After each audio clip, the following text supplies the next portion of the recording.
Bugun koreys tilining 3-darsi assalomu alaykum degan so'zlar, ya'ni salomlashish so'zlari. Insamil, salomlashish so'zlari. Salomlashish so'zlari. Bu yerda kelgan Anyong hashimnika. Assalomu alaykum.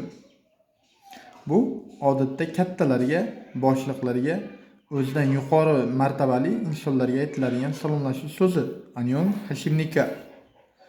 Bu yerda esa anyong hasheyo,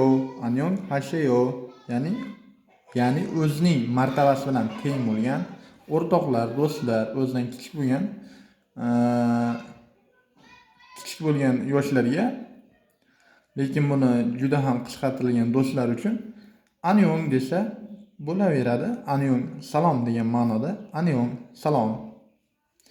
Bu so'zlarni tushunish uchun siz 1 va 2 darslarimizni qayta ko'rib, ularda chiniqqan bo'lishingiz shart. Chunki bu so'zlarni muhim yodlash.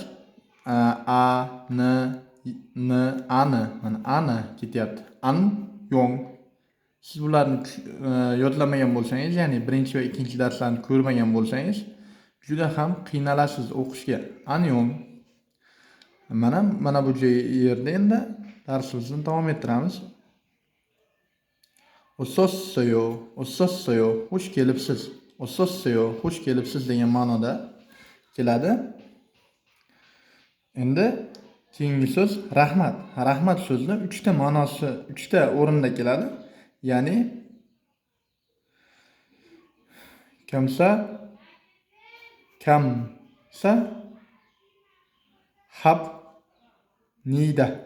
hapnida.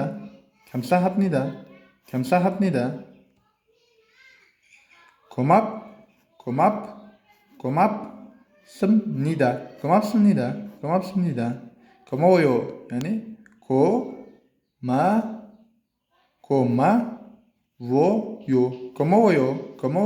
komoyo, rahmat degan ma'noda keladi. Yaxshi boring degan so'z ham bor. Ya'ni bu salomlashish, assalomu alaykum degan so'zga o'xshab ketadi. Anyong higaseyo. Bu kattalarga, endi o'zingiz tengqurlarga bo'lsa chalkayo, yaxshi boring degan ma'noda keladi. Chalkayo, yaxshi boring. Yana bitta so'z bor, bu yaxshi qoling degan ma'noda. Bu ham xuddiki mana bu so'zga o'xshab ketadi. Ya'ni mana bu joyigacha bir xil ikkalasi, o'qilishi ham yozilishi ham. Ya'ni anyong hi.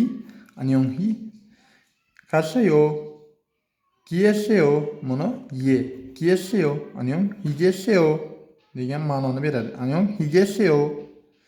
Va eda chalisoyo.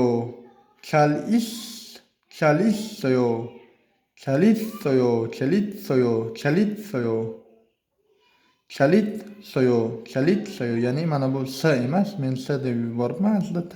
Chalitoyo degan ma'noda keladi. Yaxshi qoling degani. Keyin kechirasiz degan ma'noda, ya'ni biror bir xato ish qilib qo'ysangiz, chivesong hapnida yoki miyam hamnida.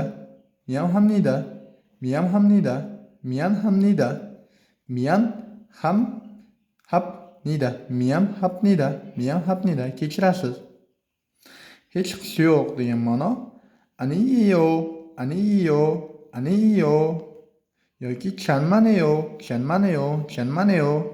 Endi kechirasiz degan ma'noni, ya'ni o'zingizdan kichiklar va do'stlaringizga chiveseng heyo, miyam heyo, ya'ni mana bu miyam degan so'z, ya'ni va chivesong degan so'z bir xil, lekin mana bu joy ham bir xil. Ya'ni chiveseng heyo, miyam heyo, kechirasiz degan ma'noda keladi.